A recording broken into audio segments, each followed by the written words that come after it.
C'est quand même fascinant, hein? De la part de l'être humain, dans notre perception, ce qu'on appelle coutume, oups, c'est dans la coutume d'attention. On appelle ça un bijou. Mais dans la posture d'attention, c'est-à-dire qu'à la minute où on peut, mettons, si je l'approche, qu'est-ce que je vois? Je vois 2 fils, je vois plus le bijou. Puis là, je vois le bijou, je vois 2 fils.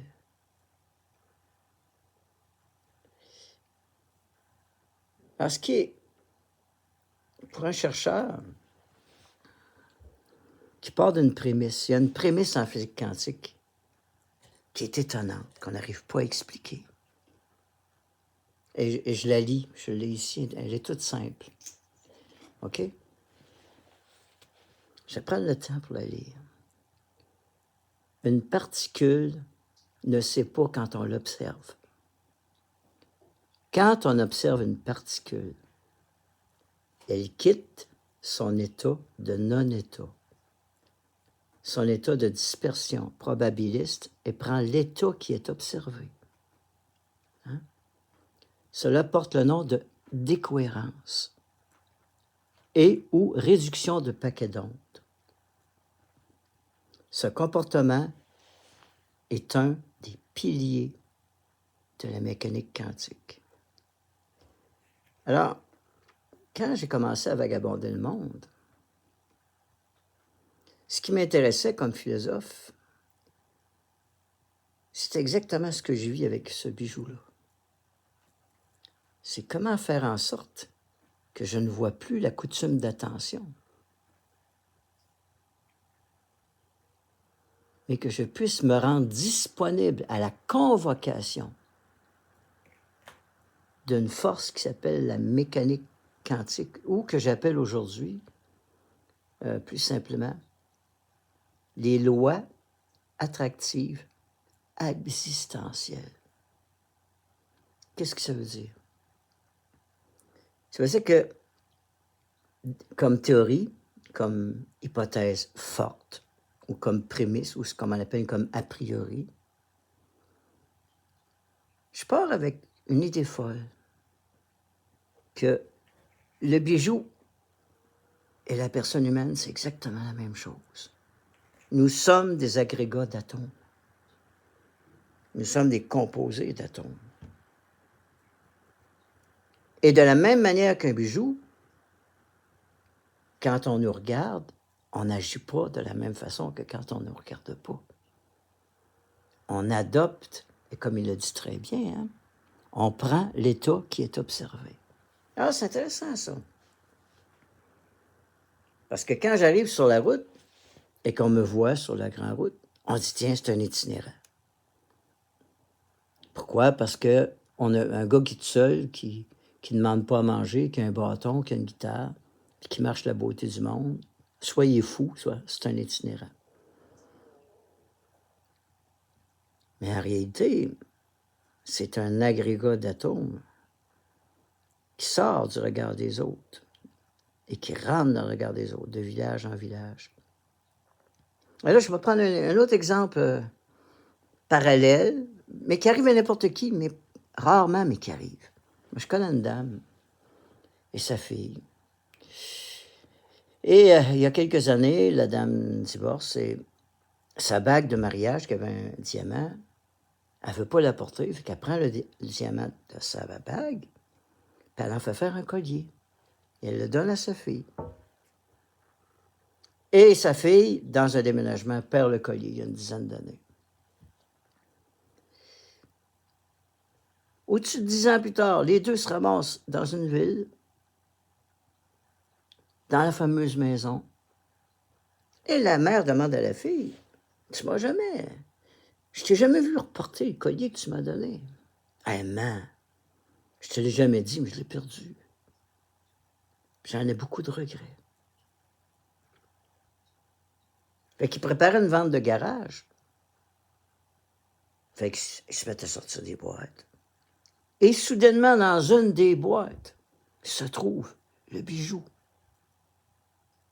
perdu depuis 10 ans. Alors, dans mon traité existentiel, ou le traité des Habs, mon hypothèse forte, c'est que si on veut comprendre le rêve des humains, il faut comprendre le rêve de la matière. Je donne un autre exemple parallèle, puis je vais revenir après. Il y avait quelqu'un qui voulait se suicider à un moment donné, qui était venu me voir. J'avais dit, qu'est-ce que tu vois dehors par la fenêtre? Ah, il m'avait dit, je vois un arbre avec des oiseaux. On y va. On marche jusque-là. Rendu là, je dis, qu'est-ce que tu vois de plus beau? Ah, je vois un clocher d'église. On y va. Qu'est-ce que tu vois après ça? Ah, ben je vois un monument qui m'intéresse. On y va. Et la quatrième fois, il me dit, ah, il y a un autre clocher, on y va. Et on arrive au clocher, puis il y avait de la musique. Ah, c'est étonnant. Fait, je vais à l'église, bonjour madame. Il y avait une femme à la porte. Qu'est-ce que c'est? Elle dit, c'est l'Orchestre symphonique de Montréal qui pratique. Hein? J'ai dit, on aimerait bien ça y assister. Ben, dit, monsieur, je ne peux pas. Mais j'ai dit, madame, c'est la beauté du monde qui nous amène. Ah, ben, dit, monsieur, si c'est la beauté du monde, installez-vous et assistez. Alors, voici 3 expériences différentes.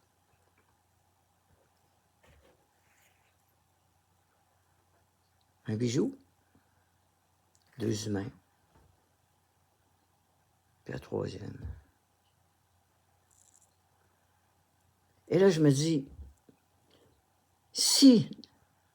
pourquoi on ne comprend pas ce qui se passe en physique quantique? Je répète un peu, quand il dit une particule ne sait pas quand on l'observe.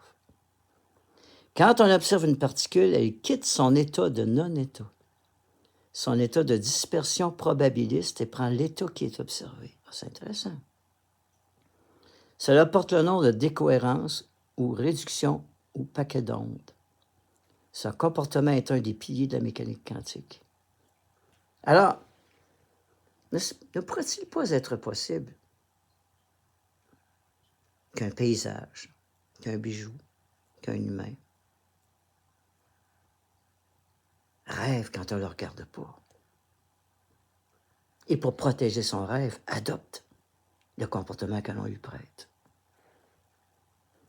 Donc, je suis en train de travailler de ce temps-ci sur quelque chose qui est assez... J'invente du vocabulaire, hein, c'est ça. Un philosophe doit inventer du vocabulaire s'il veut, à un moment donné, avoir une prise sur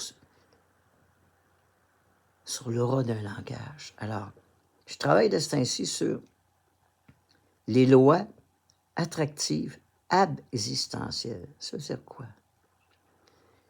Ça veut dire quand on ne regarde pas ce qui rêve convoque. Quand on regarde ce qui rêve prend la forme avec laquelle on le regarde. Alors, c'est juste une hypothèse. Mais l'existence, quand les humains se regardent les uns les autres dans l'existence, ils voient le bijou que l'autre possède et que lui n'a pas. Hein? Un voisin a une piscine, l'autre a une plus grande. Un auto, l'autre une plus grande. On est dans les lois de l'existence. Mais lorsqu'on est convoqué par un rêve qu'on ne voit pas, mais qui, lui aussi, ne nous voit pas. Mais 2 rêves qui sont comme attirés, qui créent ensemble des événements ou des événements. Et c'est peut-être là que la magie, à un moment donné de la vie, prend toute son amplitude. Ah voilà, c'est avec ça aujourd'hui que je voulais laisser à ceux qui veulent réfléchir. Est-ce qu'il y a un passage à partir duquel les événements de la vie portent en eux les lois de la physique quantique plutôt que les lois de la physique forte, ce qu'on appelle de la réalité forte? Personne ne connaît l'histoire de ce bijou. On le regarde en ce moment. Mais en réalité, on ne le regarde pas parce qu'on ne connaît pas son histoire.